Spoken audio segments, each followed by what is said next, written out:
All right, Duke, what you got? Okay, so mine's is really short and simple. It's basically a robot. I use the map function to create different speeds. So it can go right, left, back, in whichever direction. But it can also go at different speeds. So you made a controller. Any way you can bend down a little bit so I can see you? So you can bring it slow, fast, back, right, and then I kind of made like a safety feature. Okay, cool. So basically, we learned tabletop code around like 3-4 weeks ago.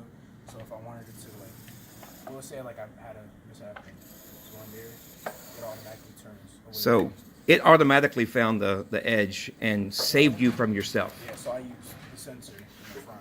Oh, that's cool. So it's like not a self-driving car, which you've made before, but this is like a human driving car that saves the human from going off the edge of the road. Yeah. So prove it to us one more time.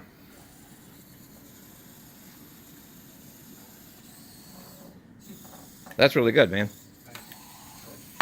And you made the little holders yourself? Yeah. Cool. All right. Excellent.